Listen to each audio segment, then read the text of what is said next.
예, 여러분들 지금 잘 나가고 있습니까? 예. 예. 나가고 있습니다. 여러분들 오늘 이렇게 뵙게 돼서 참 반갑고 감사합니다.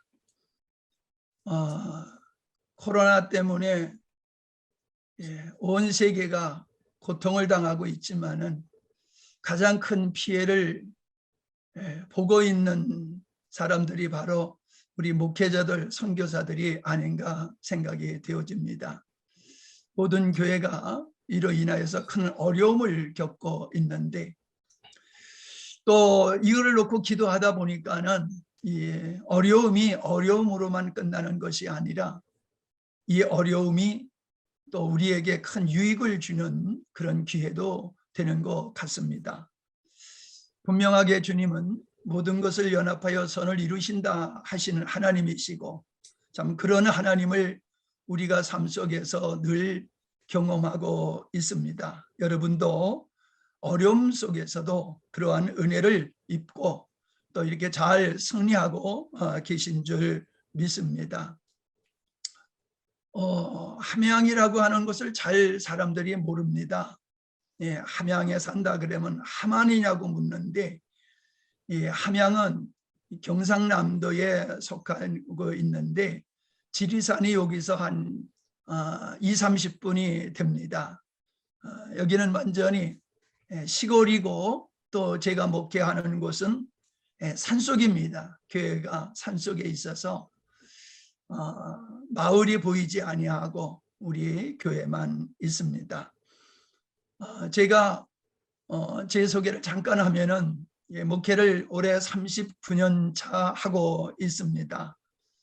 우리 영광스러운 교회를 개척하고 지금까지 33년을 한 교회에서 농촌교회에서만 사역하고 있습니다. 농촌 목회자 토백이라고 하도 될 것 같습니다.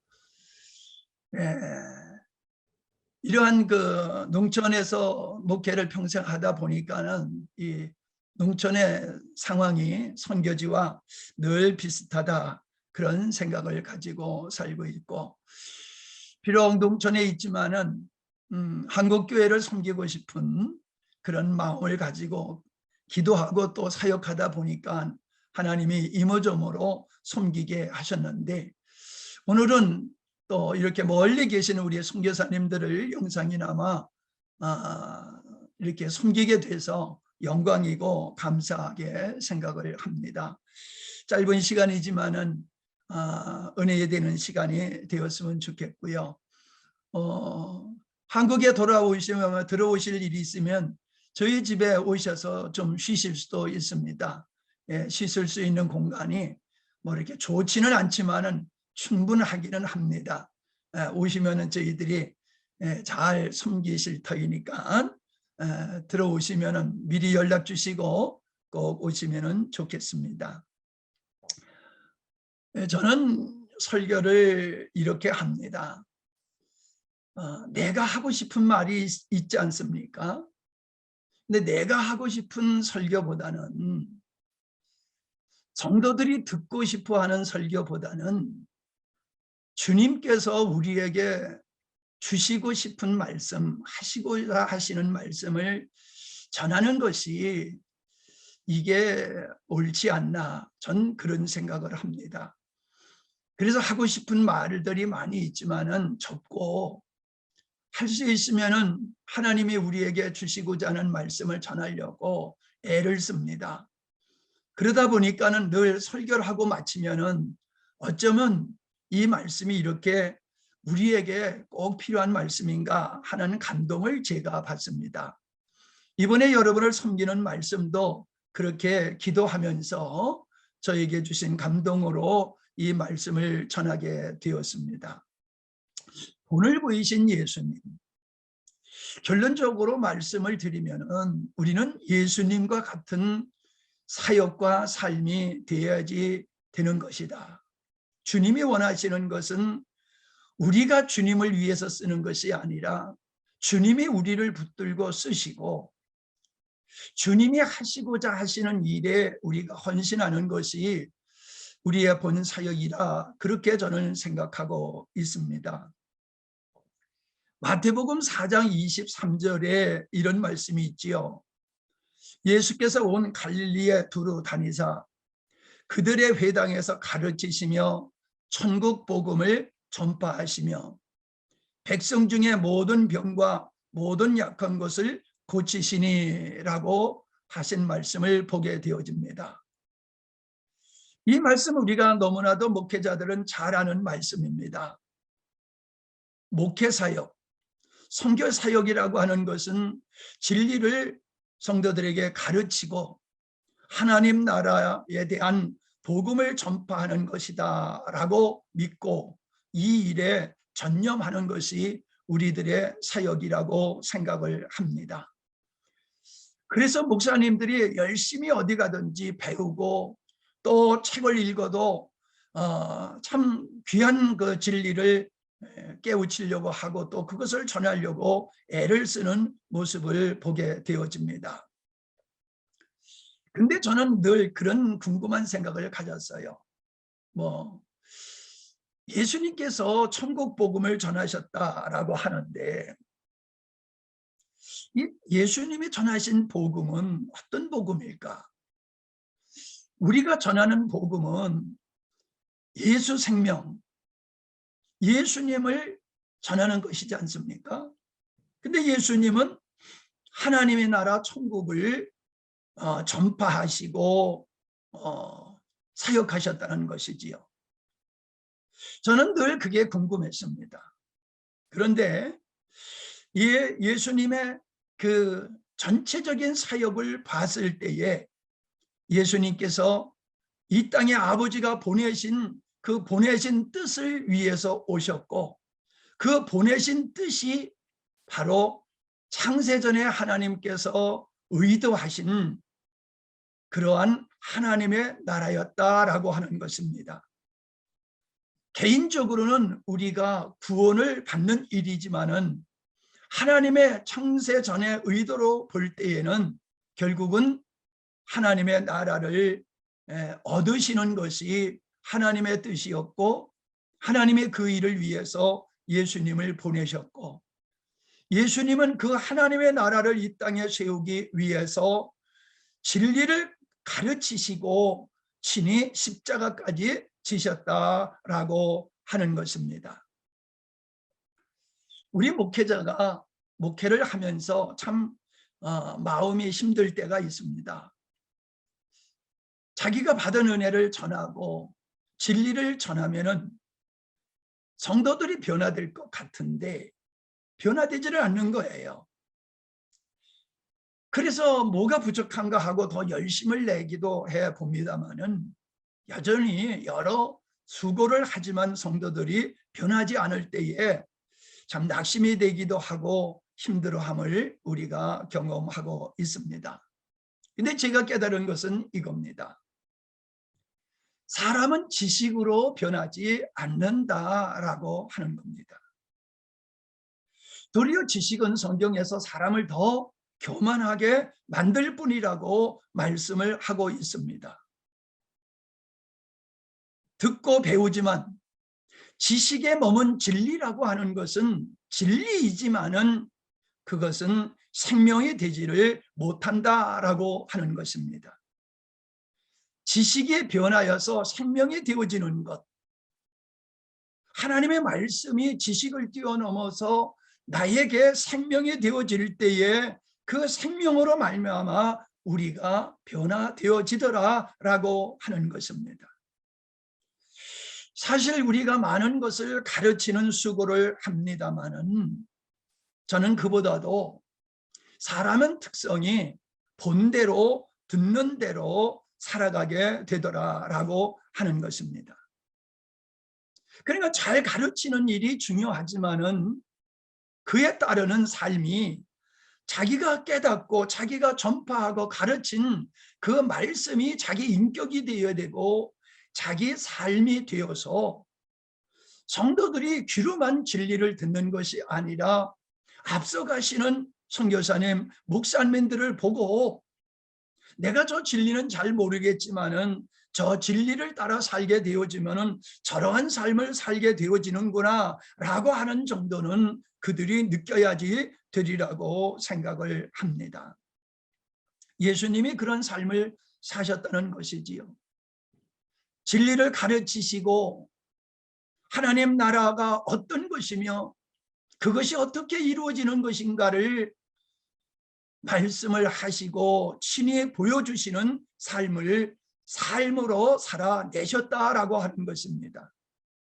예수님의 제자들과 함께 3년 동안의 공생애를 보내신 이유는 그들에게 복음을 가르치시는 것보다도 복음을 친히 사시는 삶을 통해서 진리를 그들에게 보여주시기 위함이었다라고 생각을 합니다.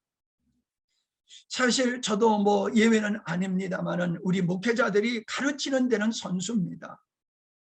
그리고 열심을 냅니다. 그러나 돌아보면은 우리의 자신들이 얼마나 가르치는 이 말씀이 우리 삶이 되어지고 우리 인격이 되었느냐라고 하는 부분을 생각해 보면은 참으로 약하다라는 생각을 거둘 수가 없습니다. 요한복음 14장 19절에 보면은 빌립이 예수님에게 아버지를 보여주십시오라고 요청을 합니다. 그랬더니 예수님께서 뭐라고 하셨습니까? 나를 본 자는 아버지를 본 자다라고 말씀하셨습니다. 내가 아버지야 라는 겁니다. 사실 우리가 아버지를 닮고 어머니를 닮은 모습과 성격을 가지고 성향을 가지고 살고 있지 않습니까? 예수님은 하나님이시지 않습니까? 본질이 하나님이시라는 겁니다. 그분은 다분히 육신을 갖고 계시지만은 그분의 본질은 하나님이시기 때문에 하나님의 생명이 있으시기 때문에 하나님이 나타날 수밖에 보여질 수밖에 없는 분이시지요. 그게 당연한 것이지요. 바울은 고린도 후서 4장 4절에서 예수님은 그리스도는 하나님의 형상이다 라고 그래서 그렇게 증거한 줄 압니다. 예수님이 당연히 하나님을 보여주는 형상이 되셨듯이 우리는 그리스도의 생명을 가진 하나님의 아들이 되었다라고 하면은 하나님의 생명으로 말미암아 하나님의 자녀가 되는 거듭난 자가 되었다라고 하면은 우리는 반드시 하나님의 모습을 가지고 있어야지 된다는 것입니다. 교회를 뭐라고 그랬습니까? 주님, 바울이 바로 교회는 머리이신 그리스도의 몸이다라고 말씀하고 있습니다. 몸은 머리를 살아내는 겁니다. 머리가 가지고 있는 인격과 삶, 그 모든 것을 삶을 통해서 드러나는 것이 몸이다라고 하는 것입니다. 우리는 이 땅에서 예수님을 증거합니다. 그러나 세상이 원하는 것은, 성도들이 원하는 것은 예수님을 보여주십시오라고 하는 것입니다. 예수님께 빌립이 하나님을 배워달라고 하신 것과 같이 지금 많은 세상은 우리를 향해서, 성도들은 우리를 향해서 예수님을 증거하는 당신의 삶을 통해서 나는 예수님을 보고 싶습니다, 하나님을 보고 싶습니다 라고 말한다고 저는 생각을 합니다. 그래서 선교사나 목회자는 진리를 가르치는 일이 하여야 할 사역이기도 하지만은 예수님의 삶이 총체적으로 아버지를 보여주는 삶이었다라고 한다라고 하면은 우리 목사님들, 우리 선교사님들 뭐 잘 가르치는 것도 중요하지만은 그들과 함께 살아가시는 삶을 통해서 그들이 나는 선교사님을 통해서 예수님을 알게 되었습니다, 예수님을 보게 되었습니다, 예수님을 만났습니다라는 고백을 받아야 되는 것이 맞다고 생각을 합니다. 그래서 어느 분은 이렇게 말하지 않습니까? 우리는 작은 예수다. 맞습니다.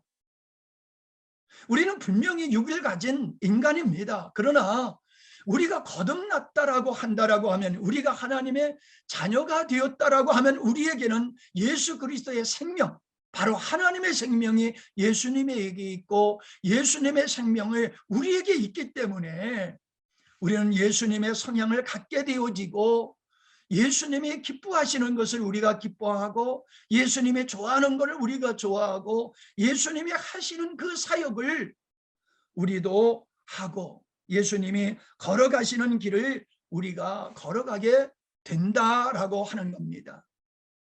노력해서 가는 것이 아니라 가게 되어지는 거지요. 예수님을 닮아가는 것이 아니라 닮아지는 것이겠지요. 오늘 말씀 요한복음 13장의 이 말씀은 예수님의 제자들의 그 발을 씻기시고 하신 말씀이지 않습니까? 내가 주와 선생이 되어서 너희들의 발을 씻긴 것과 같이 너희들도 이렇게 하라고 내가 너희들의 발을 씻겼다는 말씀이지. 여러분, 이 말씀을 그냥 문자적으로만 본다라고 하면은 그래 우린 맨날 성도들의 발을 씻겨주는 일을 해야 되는 겁니까? 이 말씀, 이것은 발을 씻기는 것을 통해서 성도의 목회자의 삶이라고 하는 것이 어떤 것이냐라고 하는 것을 우리에게 보여주시는 것인 줄 압니다. 마치 우리가 무엇을 가르칠 때에 손가락질을 합니다. 이 손가락질을 할 때에 손가락을 보면은 안 되지요. 손가락이 가르치는 방향을 봐야 되겠지요. 그와 마찬가지입니다. 예수님이 내가 너에게 본을 보였다라고 하시면서 제자들의 발을 씻기신 그 그림만 봐서는 아니 될 줄 압니다. 본을 보이셨다라고 하는 예수님의 그 총체적인 삶 중에 하나가 섬기는 삶이셨다는 것이지요. 우리의 삶이라고 하는 것은, 우리의 사역이라고 하는 것은 바로 주님이 전파하시고 가르치시고 그것을 보이신 그 예수님과 같은 사역, 예수님과 같은 길을 걸어가는 것이 우리의 삶이다. 그것을 내가 본으로 너에게 보였다라고 말씀하시는 줄 믿습니다. 고린도전서 4장 6절에 보면은 여러분 고린도전서 4장을 좀 펴놓으시고 말씀을 같이 나누셨으면 좋겠습니다. 6절에 보면은 이런 말씀이 있습니다.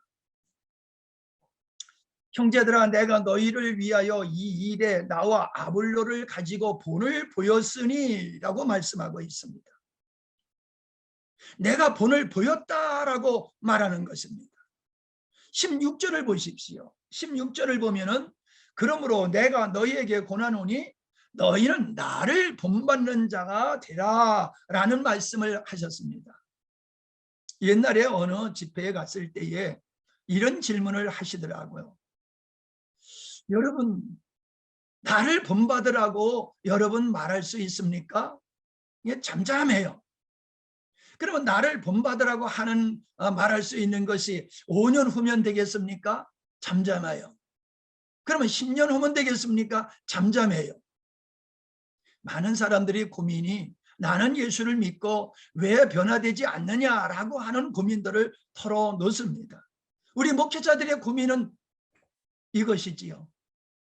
나는 언제야 내가 성도들에게 나를 본받으라 말할 수 있을까? 나를 보고서 주님을 봤다는 고백을 언제쯤 들을 수 있을까라는 그러한 마음을 우리가 가지고 있지 않습니까? 그런데 바울은 우리와 똑같은 인간이지요. 우리와 똑같은 인간인 그분이 그렇게 고백하고 있습니다. 고린도전서 11장 1절에 내가 그리스도를 본받았다라고 말하고 있습니다. 우리 목회자들은 가르치는 일보다도 전파하는 일보다도 배우는 일보다도 우선시 되어지는 것이 예수님을 본받는 겁니다. 목회는 선교 사역은 진리를 전하는 것만이 전부가 아닙니다. 예수님을 본받는 삶, 그 예수님을 본받은 삶이 우리 사역의 근본이 밑바탕이 되어야지 된다는 것입니다. 바울이 이렇게 말하지 않습니까? 내가 예수님을 본받았다. 그와 같이 너희는 나를 본받는 자가 되라. 여러분, 저는 선교지에서 목회 현장에서 뭐 엄청난 업적을 남기지 않았다 한다 할지라도 우리가 섬기는 성도들이 작은 수일지 몰라도 그분들에게 예수님을 보여주는 삶을 사셨다라고 한다라고 하면은 성공하는 삶이 될 줄 압니다. 어떤 분이 저에게 그런 얘기를 합니다. 목사님은 목회에 성공하셨어요? 그래요. 그래서 제가 깜짝 놀랐습니다. 내가 뭘 목회를 성공했나? 물론 나름대로 자부심을 갖고 목회를 합니다만은, 그런데 목회를 성공했다고 하는 이야기가 다른 게 아니라 이겁니다. 과거에는 목사님 자녀들이 목회를 하는 일들이 많았고 그거를 기쁨으로 여기고 영광으로 여겼습니다. 근데 요즘 우리 목사님들의 자녀들이 목회를 하겠다라고 하는 사람들이 많지가 않은 것 같습니다. 우리 노예에서도 없습니다. 그런데 저희 아들은 잘 나가던 길을 버리고 목회 길로 들어서서 훈련받고 연단받으면서 저와 함께 목회를 하고 있습니다. 세상적으로 잘 나갈 수 있는데 그것을 버리고 목사님과 같이 복음에 헌신한다라고 하는 것이 목사님의 삶이 복음적인 삶이었고 성도들에게만 아니라 자녀들에게 존경받았으니 그게 성공하는 목회 삶이지 않습니까? 라는 위로의 말씀을 주셨습니다. 사실 하나님 앞에서 내 자신을 보면은 한없이 부족한 것밖에 없습니다. 그저 은혜로 살고 있고 은혜로 목회를 할 뿐입니다. 4장 15절의 말씀을 보면은 이런 말씀이 있습니다. 그리스도 안에서 일만 스승이 있으되 아비는 많지 않다라는 것입니다. 저는 이렇게 이 말씀을 생각합니다. 가르치는 사역자들은 많은데 아비와 같은, 오늘 찬양에 제가 얼마나 은혜를 받았는지 몰라요. 제가 여러분에게 은혜를 끼치기보다는 오늘 찬양을 통해서 제가 굉장히 은혜를 받았습니다. 큰 선물을 받았습니다. 감사해요. 주님의 마음, 그게 전부라고 저는 생각합니다.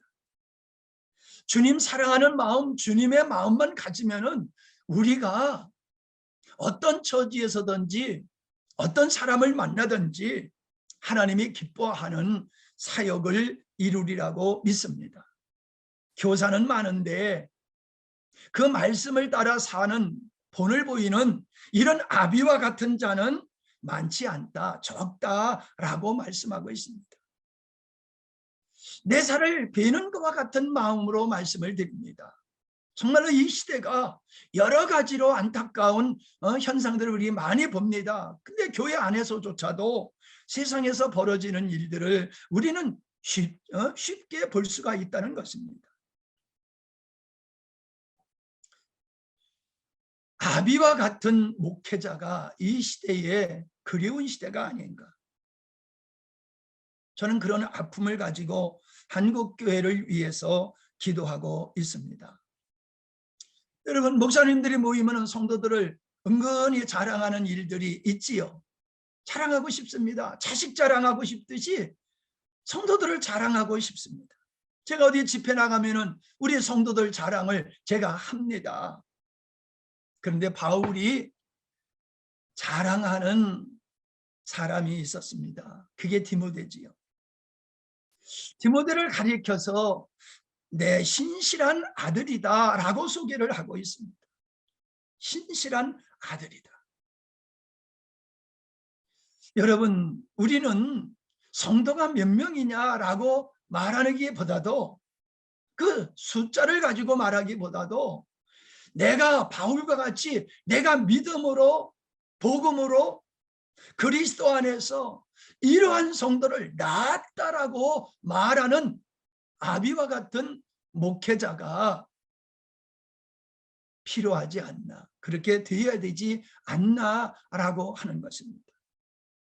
우리가 하나님 앞에 갔을 때에 정말로 우리가 믿음으로 낳은 그런 하나님의 자녀들이 풍성하다라고 하면은 그것이 우리의 면류관이 될 줄로 압니다. 숫자가 얼마냐, 사회적으로 얼마나 유명 인사가 우리의 교회냐 교인이냐가 중요한 것이 저는 아니라고 생각합니다. 몇 명이 모이든지 그들이 다 예수님을 닮은 신실한 나의 믿음의 아들이라고 고백하는 것은 가르침으로 되는 것보다는 사랑으로, 생명으로, 본을 보임으로 되는 것이다 라고 저는 믿습니다. 저는 예수님의 기도의 본에 대해서 또 말씀을 나눠볼까 합니다. 우리 한국 사람들만큼, 한국 교회만큼 기도를 열심히 하는 그런 민족과 교회는 없지 않나 하는 생각을 가져봅니다. 그런데 우리가 기도하는 기도가 주님의 마음에 합한 기도를 하고 있나? 바꿔서 얘기하면 우리가 그렇게 기도하는데 기도 응답이 우리의 삶 속에서 얼마나 맺어지는가라는 생각을 해보면 참 가슴이 좀 먹먹해집니다. 왜냐하면 일반적으로 다른 종교에도 기도가 있지 않습니까? 기도의 행위가 있습니다. 그런데 그런 사람들의 기도는 자기가 신에게 정성을 들여서 치성이면 감천이다고 기도를 해서 신을 감동시켜서 자기가 얻고자 하는 것을 얻고 자기의 욕망을 채우려고 하는 수단으로서 기도를 합니다. 여러분도 알다시피 한국에서 특세라고 있는 것이 있지 않습니까? 특별한 시기가 되어지면 하는 기도가 있지요. 대학 입시. 이때는 어느 교회에서나 특세를 합니다. 특별 새벽기도. 다른 때는 왜 안 합니까? 왜 그때만 해야 됩니까?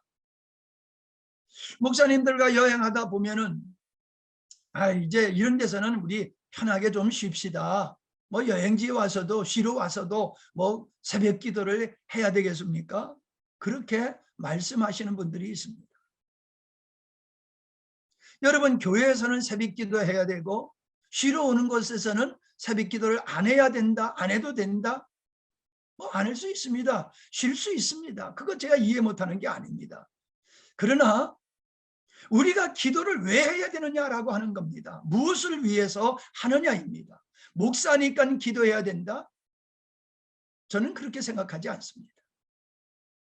무엇이 필요하니까 그것을 주님을 통해서 은혜를 입기 위해서 기도해야 된다? 그거는 세상적인 기도지, 그건 주님이 원하시는 기도가 아니라고 생각을 합니다. 저는 예수님이 습관적으로 늘 기도하셨다고 하셔서 도대체 예수님이 무엇을 위해서 기도하셨을까? 무슨 기도의 제목이 그렇게 많으셨을까? 그런 궁금증이 늘 있으셨습니다.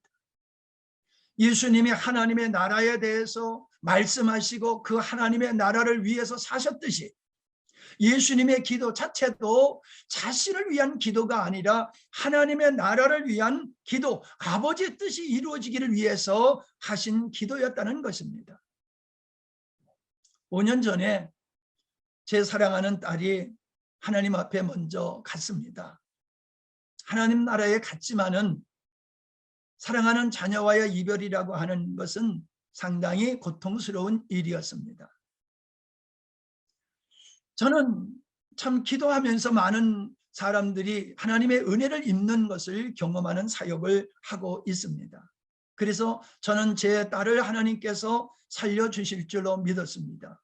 특별히 암덩어리가, 결함 많은 암덩어리가 성령의 강한 역사를 통해서 없어지는 그런 경험을 2번이나 했습니다. 그래서 하나님은 저는 극적으로 살려주셔가지고 죽은 나사로를 통해서 영광을 받으셨듯이 극적인 전환을 이루실 줄로 믿고 기도를 했습니다. 그런데 결국은 하나님이 데려가셨습니다. 그때 후로 저는 기도의 힘을 잃었습니다. 기도를 해도 하나님은 당신의 뜻대로 하시는 분이로구나. 그러다 보니까는 뭘 기도하다 보면은 그냥 하나님 뜻대로 하세요, 이렇게 되는 거예요. 기도가 안 되는 거예요. 근데 하나님의 뜻대로 하는 게 맞는데, 기도를 해야 되는 것도 맞는데 저는 기도가 안 되더란 거예요. 그걸 4년을 제가 실험을 했습니다. 근데 어느 날 실험하던 가운데 하나님께서 저에게 깨닫게 하셨습니다. 그것은 주님의 기도를 통하여 깨달음을 주신 것입니다. 야, 이 목사야, 기도는 네가 원하는 것을 구하는 게 아니야. 얻고자 하는 것을 얻어내는 수단이 아니야. 기도는 아버지의 뜻이 이루어지기를 위해서 기도하는 것이야 라고 하는 것을 가르쳐 주셨습니다. 그것이 주님의 기도셨습니다. 주님은 겟세마네 동산에서 밤새워 기도하시지 않았습니까? 근데 어떻게 기도하셨지요? 잘 아시는 대로 힘쓰고 애써서 기도하셨는데, 그 힘쓰고 애씀이 얼마나 간절한지 땀방울이 핏방울이 되도록 기도하셨다는 것입니다. 우리가 머리가 무릎 아래 들어가는 기도를 해야 된다, 창자가 끊어지는 기도를 해야 된다, 산에서 소나무 뿌리를 하나 뽑는 기도를 해야 된다, 이런 얘기 많이 들었습니다. 근데 주님의 기도는 얼마나 용을 쓰며 하셨던 기도인지 피부에서 핏방울이 흘렀다는 얘기입니다. 심히 통곡하면서 기도하셨다는 겁니다. 그런데 그렇게 애써서 기도하시는 우리 주님의 기도는 그 아버지 뜻이 이루어진다라고 하면은 자신이 십자가를 지셔야지 된다는 것을 예수님도 아셨습니다. 예수님께서 십자가를 지시는 고통이 얼마나 큰지를 예수님도 아셨습니다. 그래서 할 수만 있으면 이 잔을 내게서 옮겨주십시오라고 하시지 않았습니까? 그러나 예수님은 결국 뭐라고 하셨습니까? 내 원대로 마옵시고 아버지 원대로 되기를 원합니다 라고 기도하시지 않았습니까? 그겁니다. 우리는 이런저런 중보의 기도를 합니다. 이런저런 기도를 새벽마다 합니다. 시간 내서 합니다. 그런데 우리는 우리가 하는 기도를 통하여서 나는 십자가 지지 아니하고 하나님의 은혜로 모든 일이 이루어지기를 위해서 기도합니다. 그런 마음으로 기도합니다. 교회가 부흥되기 위해서, 선교지를 위해서 이모저모 어떤 기도를 한다 할지라도 그건 하나님의 은혜로 내가 대가 지불하지 아니하고 이루어지기를 원하는 마음으로 기도하지, 아버지 뜻이 이루어지기를 위해서, 아버지 뜻이 이루어지기를 위해서 내가 십자가를 져야 된다라고 하면 내가 기꺼이 지겠습니다. 그래도 좋습니다. 아버지 뜻이 이루어지기를 원합니다. 이런 마음으로 우리가 기도하냐는 겁니다. 어떤 기도든지 괜찮습니다. 중요한 것은 그 기도 제목이 우리가 원하고 바라는 대로 되는 것이 아니라 그 사건을 통해서 하나님의 뜻이 이루어지기를 위해서 기도하는 것이 기도의 본질이라고 저는 믿고 있습니다. 이제 그렇게 기도합니다. 저보다 저 아내가 기도를 생활을 많이 합니다. 저보다 일찍 일어나가서 나가 기도하는데, 나가서 기도하다 보면 아내의 기도가 하나님의 뜻대로 하기 기도보다는, 아버지 뜻이 이루어지기 위해서 기도하기보다는 자신의 상황을 가지고 기도하는 것을 보면서 늘 그게 기도가 아니다, 기도는 그런 걸 하는 게 아니라고 말씀을 제가 합니다. 굉장히 마음을 상해요. 근데 요즘 진짜 은혜를 입고서는 하나님이 기뻐하시는 기도를 합니다. 성령을 보내주신다라고 하는 것은 하나님의 계획 속에 있었습니다. 근데 예수님은 예루살렘을 떠나지 말고 너희들은 아버지께서 약속하신 그 성령이 임하기 위해서 기도하라 하셨습니다. 바벨론의 포로 생활 70년을 하나님은 정하셨습니다. 70년 후엔 돌아올 것이다. 그게 하나님의 계획이었고 뜻이었습니다. 그런데 하나님은 그래도 너희들은 내 뜻이 이루어지기를 위해서 기도하라라고 하셨습니다. 제가 목사님들한테 그런 말씀을 드립니다. 교회의 부흥을 제일 원하시는 분이 누굴까? 목사님보다 더 교회의 부흥이 이루어지기를 원하시는 분이 누구라고 생각합니까? 예수님이겠지. 하나님이시겠지. 그리고 우리가 교회 부흥을 위해서 그렇게 기도하는데 왜 주님 뒷짐지고 계십니까? 그런 생각 안 드십니까? 기도가 부족해서 그래서 40일 금식 기도를 해야 되는 겁니까? 열심히 부족해서입니까? 저는 그런 부분도 있겠지만은 본질은 우리의 목회 사역이 기도가 인본주의라는 것입니다. 인본주의. 저는 그렇게 말합니다. 왜 예수님을 믿습니까?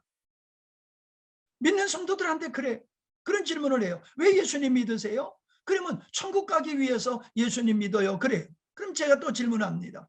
천국이 없으면은 예수님 안 믿을 거예요? 천국 가기 위해서 예수님을 믿는다는 것은 그거는 어린 아이의 복음입니다. 예수 믿으면 천국 가는 건 맞습니다. 예수 믿어야지 천국 가는 겁니다. 그러나 우리가 하나님을 예배하는 신앙생활이 천국 가기 위한 수단으로서의 기도와 예배가 되어서는 안 되는 거지요. 저는 천국이 없어도 예수님을 믿어야 된다고 생각합니다. 왜? 하나님을 하나님 댁에 여기는 것이 그게 믿음의 생활의 원인이고 예배라고 저는 믿기 때문입니다. 저는 하나님 나라에 가서 상급받을 생각하지 않습니다. 조금도 하지 않습니다. 내가 하나님의 자녀가 된 것이 너무나 감사하고 하나님을 예배하고 주님의 증인으로 사는 이 자체가 축복이고 은혜다. 더 바랄 게 뭐가 있느냐.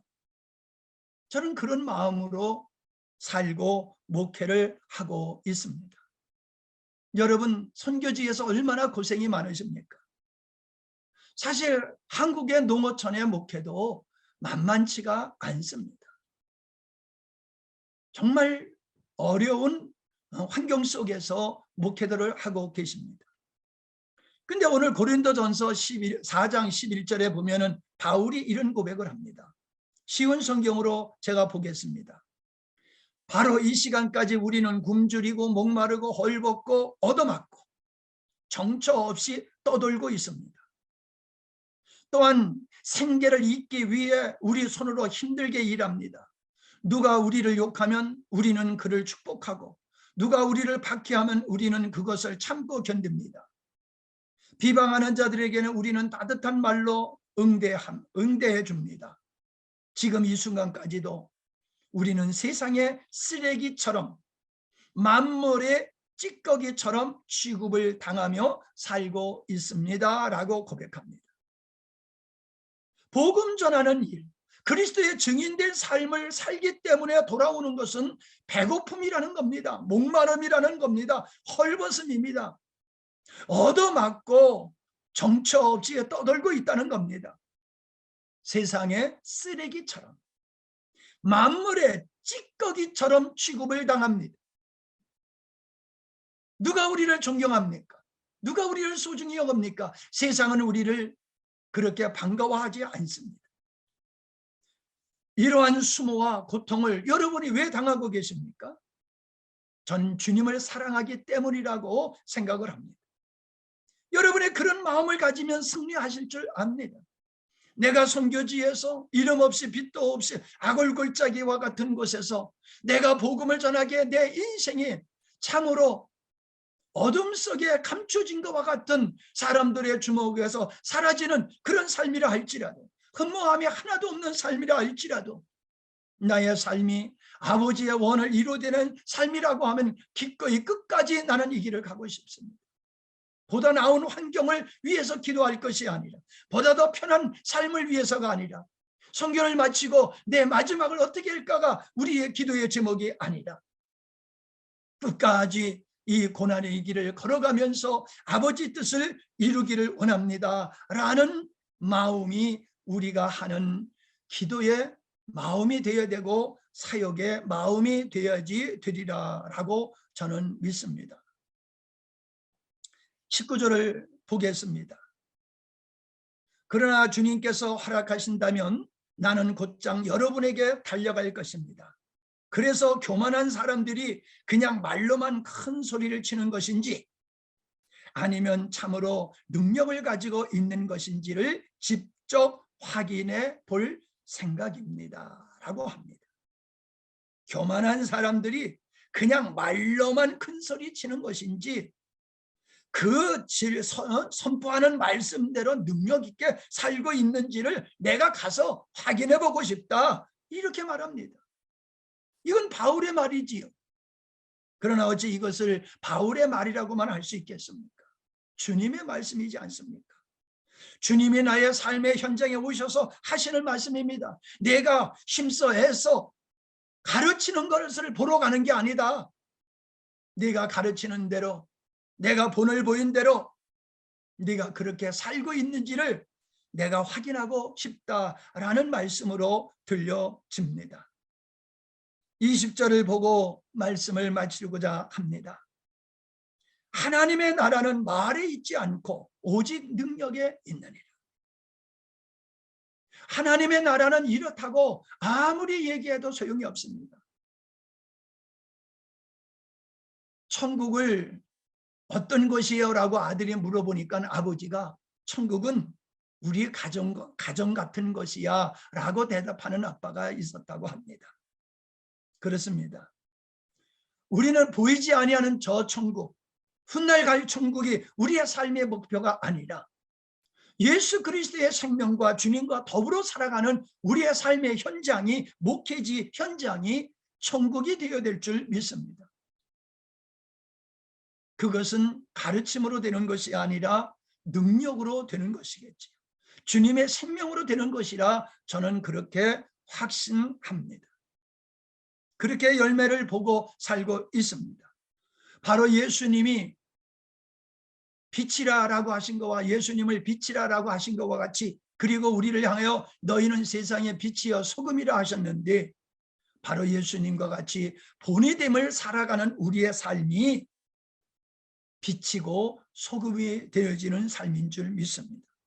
아무쪼록 선교사님 여러분, 그 선교지에서 주님의 본이 되어지는 삶을 사신다라고 하면은 그러한 여러분의 삶을 통해서 하나님은 당신의 뜻을 이루시고 또 여러분들은 그 영광 중에 천국의 삶을 힘들고 어려운 역경 중에서 사역하시지만은 그런 은혜를 누리시면서 감사하면서 사역하시게 될 줄 믿습니다. 또 그렇게 되시기를 바라고요. 다시 한번 말씀드리지만 한국에 들어오시면은 꼭 오십시오. 편히 쉬실 수 있는 곳은 됩니다.